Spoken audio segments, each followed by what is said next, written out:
Olá, bem-vindo ao podcast do PPGLM.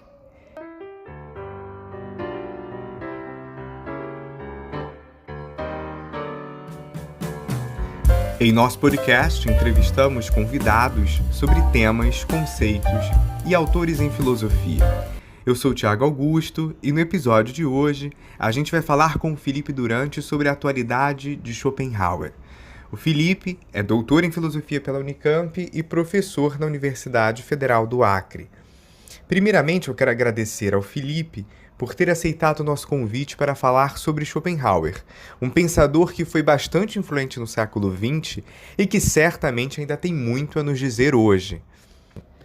Olá a todas e todos que nos escutam aqui, né? Obrigado, Tiago, pelo convite, pela oportunidade da gente conversar sobre Schopenhauer, que é algo que eu gosto muito. Louvável a iniciativa de vocês com o podcast. Quero fazer uma pergunta e, ao mesmo tempo, uma provocação mais geral a respeito de Schopenhauer, Felipe. É inegável a importância da sua contribuição intelectual e sua repercussão na filosofia europeia, que se desenvolve e se consolida no século XX, recuperada por pensadores como Freud e Nietzsche. No entanto, algumas leituras que são feitas de Schopenhauer são geralmente tributárias da interpretação de outros pensadores, como os que eu citei antes. Quais destacaria serem as contribuições filosóficas de Schopenhauer que talvez tenham sido negligenciadas ou pouco analisadas e que deveríamos recuperar hoje? Bem, o que você comentou já foi pauta de inúmeras conversas que eu tive com amigos e amigas durante a minha graduação e minha formação acadêmica, né? Schopenhauer ser estudado sendo relacionado a Kant, sendo relacionado a Schelling, Nietzsche e assim por diante. São estudos importantes, porque o Schopenhauer ele não escreve sozinho e descolado da história da filosofia. Então, eu gosto desse tipo de estudos, embora o que eu tenha feito seja um pouquinho diferente, né? Bem, no sentido de recuperar Schopenhauer, eu acho que os estudos italianos estão realizando um trabalho primoroso, né, sobre a influência da filosofia schopenhaueriana no que a gente chama de escola de Schopenhauer, né, de uma recuperação, inserção do autor na história da filosofia. Outros dois pontos que eu vejo como importantes, que são apresentados em especial no debate aqui no Brasil, dizem respeito à compaixão, né, ligada à solidariedade no mundo contemporâneo, e sobre possibilidades e empenho em tornar o pior dos mundos possíveis o menos pior dos mundos possíveis, por assim dizer, né? Que aí já são estudos muito mais centrados e focados na filosofia schopenhaueriana e que eu acho que tem um potencial muito grande em ser explorado e que a gente está fazendo aqui, Thiago. Perfeito, Felipe. Fazendo uma contextualização histórica, temos uma divergência conhecida entre Schopenhauer e Hegel, sendo Schopenhauer muitas vezes bastante duro em suas críticas ao colega. A partir disso, eu te faço duas perguntas. O pensamento schopenhaueriano pode ser considerado hoje uma filosofia robusta frente ao legado de Hegel? E qual você destacaria ser o grande legado de Schopenhauer para nós? Thiago, acho que é um dos eventos, dos fatos mais conhecidos da vida do Schopenhauer é que quando ele tentou ser professor universitário em Berlim, ele marcou as aulas dele no mesmo horário das aulas do Hegel, né, para concorrer é, entre os estudantes, e ele fracassou retumbantemente nisso, né? Ele não conseguiu angariar mais que meia dúzia de alunos e ficou frustrado com a carreira universitária. É, Bem, para mim, a filosofia schopenhaueriana ela é robusta por ela mesma, né? Ela tem seus méritos, os seus deméritos, mas ela se consolidou de forma relevante para uma tradição filosófica. Acho que isso não entra em questão. Hegel, por outro lado, é um outro gigante e tem importância e relevância para uma outra tradição, né? Eu não sou exatamente um bom leitor da filosofia hegeliana, mas eu estaria sendo um tanto desonesto intelectualmente se eu não reconhecesse que a amplitude do trabalho do Hegel é maior do que o das obras de Schopenhauer, né? Mas esse movimento de comparação entre um e outro. Acho que os dois tiveram suas contribuições, têm os seus pontos fracos, por assim dizer, que valem a pena ser criticados, mas são dois nomes importantes da filosofia, do idealismo alemão, e é, eu não leio mais Hegel porque eu não tenho tempo, mas acho que schopenhauerianos, em geral, visitam a filosofia hegeliana e eu conheço poucos hegelianos. Bem, uma das minhas melhores amigas é hegeliana, a Michela, é professora na Federal do ABC, e, enfim, a gente tem uma relação muito bacana de amizade e de debate filosófico, né? Eu acho que atualmente, mais do que rixas, a gente tem colaboração e respeito, e isso é muito bom, tanto para os schopenhauerianos quanto para os hegelianos. Felipe, você tem um artigo intitulado O Lugar Sistemático da Doutrina do Direito na obra de Arthur Schopenhauer. Você diz que do conceito de egoísmo derivamos o conceito de injustiça para que, pela sua negação, alcancemos o conceito de justiça. Tomando esses dois conceitos, nós somos capazes então de compreender a doutrina do direito. Poderia nos dizer, em linhas gerais, o que é o direito para Schopenhauer e como ele se relaciona com o conflito interno da vontade e a guerra de todos contra todos? Gosto muito dessa pergunta porque ela vai no cerne de algo que eu dediquei boa parte da minha vida, né? De estudos. Bem, o Schopenhauer ele se diz o pensador do sistema único, do sistema orgânico. Eu acho que isso vale bastante para o primeiro tomo do Mundo como Vontade e Representação, né? A gente tem um sistema com menos rupturas, descontinuidades, tal como se a gente for considerar o restante da obra. No segundo livro do Mundo como Vontade e Representação, Schopenhauer apresenta a metafísica da natureza dele, né? E a metafísica da natureza, ela enuncia uma guerra de tudo contra tudo. Tudo que aparece no nosso mundo empírico está em luta pela sobrevivência, por permanecer nas melhores condições possíveis, enfim, por e a gente vê no livro quarto, né, a metafísica dos costumes, a ética, o espelhamento disso, né?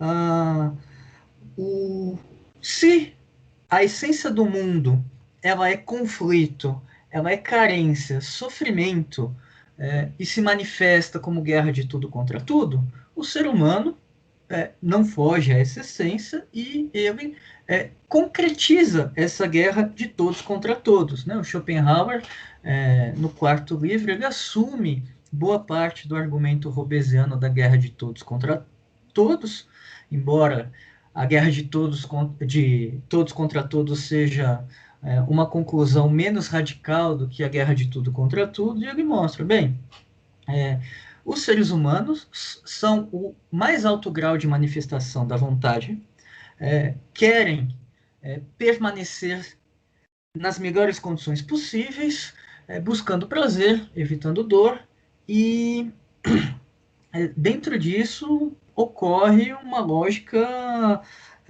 insustentável, né? As pessoas concorrem pelos mesmos fins, ou por fins diferentes, mas pelos mesmos meios, e isso engendra a guerra de todos contra todos. E daí a gente tem um encadeamento muito lógico disso, né? Se é o que somos, que é basicamente seres egoístas, e egoísmo aqui não é algo ruim, é uma condição neutra, né? Todo mundo quer continuar a existir e, se possível, melhor.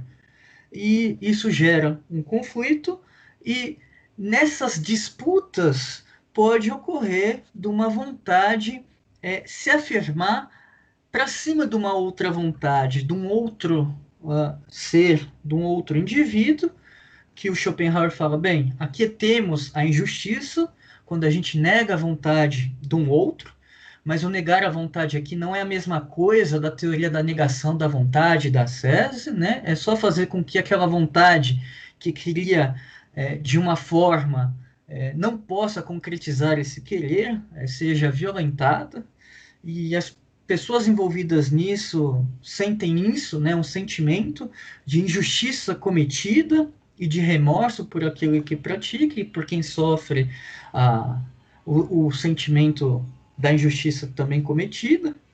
E, bem, uh, somos egoístas, seres egoístas, esse egoísmo gera esse conflito, mas esse egoísmo também é a chave de resposta, né? É o egoísmo, por assim dizer, esclarecido, que faz um cálculo de utilidade, um cálculo racional. A razão tem aqui um papel importante para o Schopenhauer, e pensa no Estado, né? O Estado, para o Schopenhauer, ele tem três funções básicas: a proteção interna, né, dos indivíduos entre si, propriedade, violência, assassinato, a vida, por assim dizer.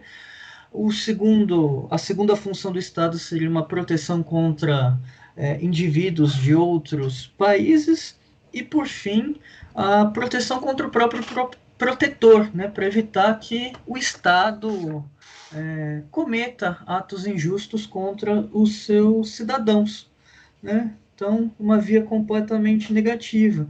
Nesse sentido, o conceito de direito surge como uma espécie de artifício do nosso egoísmo, aliado à nossa razão, para diminuir danos, né? Para reduzir as consequências desvantajosas do egoísmo, né? Então, o direito, nesse sentido aqui, ele funciona como uma espécie de organização egoísta do egoísmo, né? Do tipo, olha, se vocês agirem dessas formas, de determinadas maneiras, de forma injusta, é ruim para todo mundo, né? Vale a pena abrir mão de algumas coisas para ter outras, e nesse caso, a preservação da vida, da propriedade, enfim.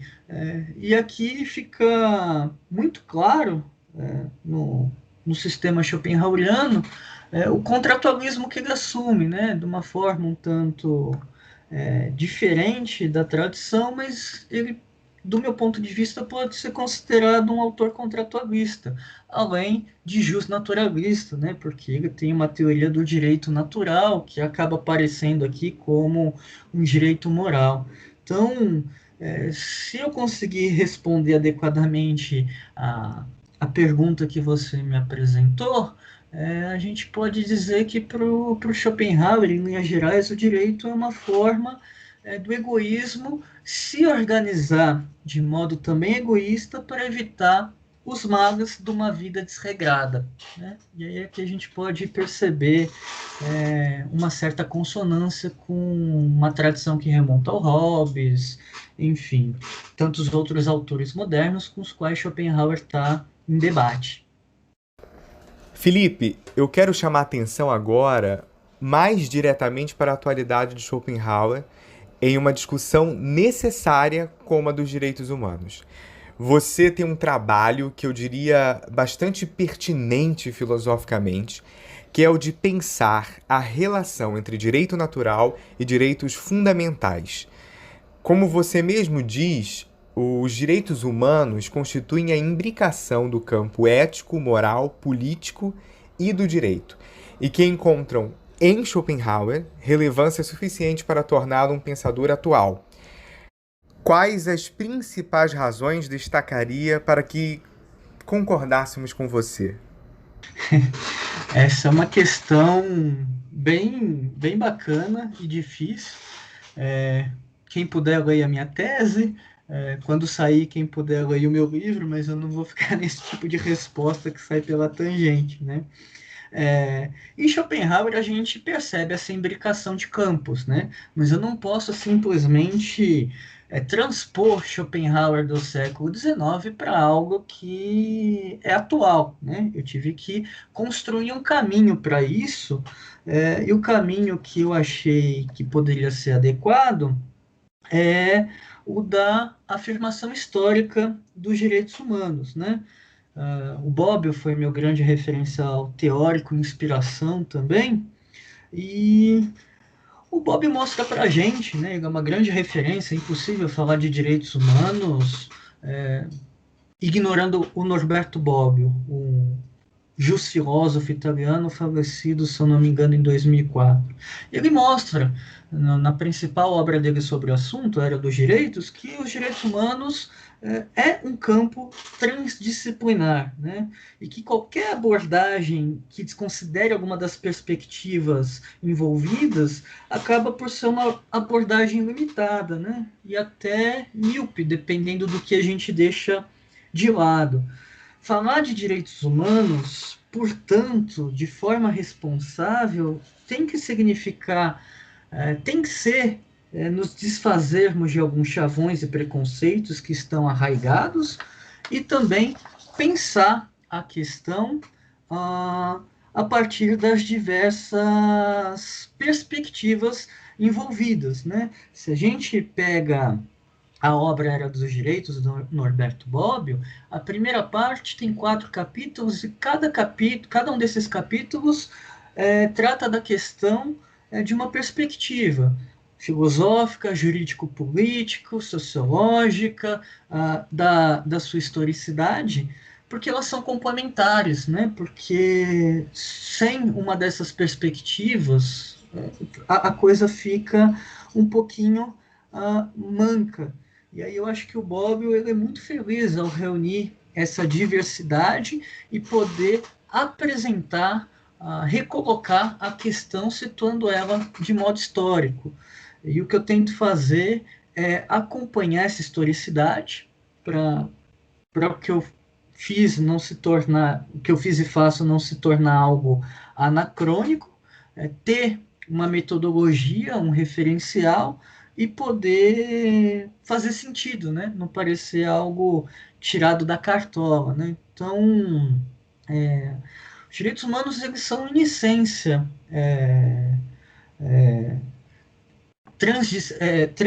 transdisciplinar, envolvem esses campos de estudo, né? E todo e qualquer estudo consequente acaba por ter análises dessas perspectivas, quando não juntar pessoas dessas diversas áreas para debater e pesquisar a questão, né?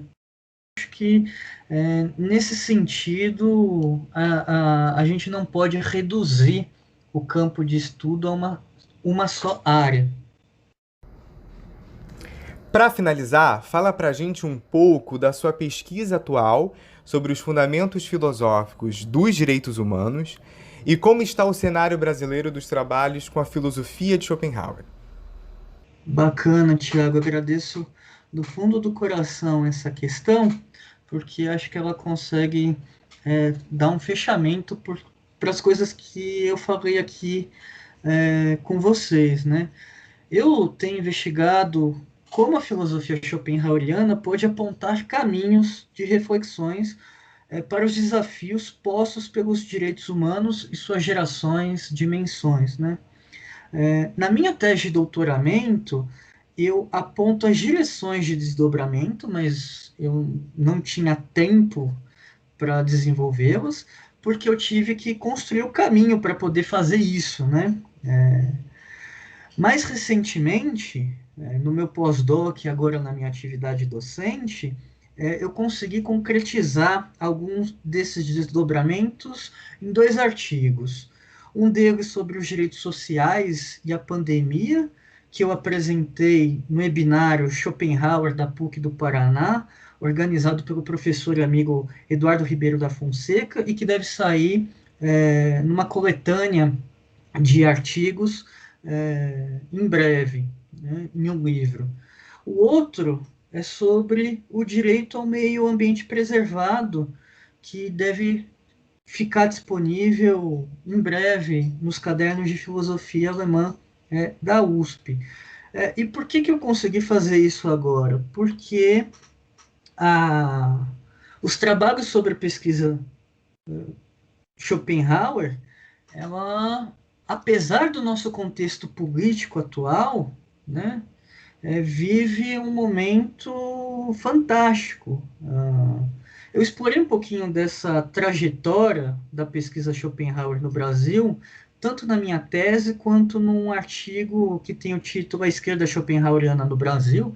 Esquerda não tem nada a ver com dimensão política que a gente está acostumado, né? É uma nomenclatura técnica.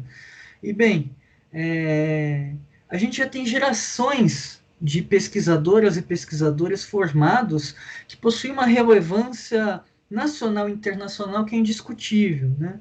Os programas de internacionalização e incentivo dos governos passados e das agências de fomento, tal como CAPES, CNPq e FAPESP, ajudaram nessa troca, nesse intercâmbio de estudos, principalmente com a Itália e com a Alemanha, no caso do Schopenhauer, e esses programas de internacionalização tiveram uma consequência de que, além de da gente voltar ah, com mais capacitado e de contribuir para um debate que é internacional, a gente volta com muito livro para as nossas bibliotecas, artigos relevantes, com um horizonte ampliado. E a pesquisa Schopenhauer pôde se ampliar também por conta de uma tradução que saiu em 2005 do primeiro tomo do Mundo como Vontade e Representação, da tradução do segundo tomo que saiu em 2015, tivemos 2 edições. Mais recentemente, a tradução da tese de doutoramento do Schopenhauer esse ano. Então, a gente está caminhando para ter finalmente toda a obra publicada traduzida e, com isso, a gente conseguiu mobilizar alunos de graduação, alunos e alunas de graduação que antes não tinham acesso à leitura dos textos por causa de idioma. A gente pôde ampliar os debates sobre o autor, e isso se reflete, inclusive, no número de eventos que são realizados, né? Durante essa pandemia, a gente teve o webinário sobre a quadrúplice raiz da Federal do Paraná, organizado pelo meu grande amigo Luan Correia. Teve o webinário da PUC do Paraná, organizado pelo Eduardo Fonseca. A gente teve o encontro do GT Schopenhauer, organizado pelo coordenador do GT, o professor Flamarião Caldeira Ramos. A gente tem o webinário Introdução à Filosofia de Schopenhauer, organizado pelo grupo de pesquisa Nietzsche na Escola de Schopenhauer, e o canal Schopenhauer do GT da Ampof no YouTube. Então, diversas frentes de pesquisa e debate que estão efervescentes, né? E isso se deve muito ao espírito que tanto a professora Maria Lúcia Cacciola quanto o professor Oswaldo Jacoia Júnior imprimiram na pesquisa sobre o autor, né? São 2 pessoas fantásticas, maravilhosas, de uma probidade intelectual ímpar e que sempre promoveram o debate respeitoso e saudável entre os grupos, né? Então, entre os schopenhauerianos tem uma troca, um debate muito intenso, e isso se refletiu na pesquisa Schopenhauer, né? Na produção. Então, a minha pesquisa segue os rumos que eu construí no meu doutoramento, e esses rumos só são possíveis porque eu tenho com quem conversar e debater de forma rigorosa, respeitosa e em alta qualidade, né? Então, o estudo aqui no Brasil, eu ouso a dizer que, junto com Itália e Alemanha, somos o centro mais relevante sobre... O Brasil é o país, é um dos países mais relevantes sobre a pesquisa Schopenhauer e é fruto de uma dedicação, empenho e respeito imensos entre a nossa comunidade. Agradecemos você pela audiência, agradecemos ao Felipe Durante pela ótima entrevista. Não está nos seguindo? Estamos no Instagram. Basta procurar @ppglm.ufrj. A gente também está no Facebook, em facebook.com/ppglmufrj. Vai lá nas nossas redes sociais e fique por dentro de todas as nossas atividades e eventos. Olha só, compartilhe esse episódio com os amigos e continua com a gente, acompanhando os próximos episódios do podcast do PPGLM.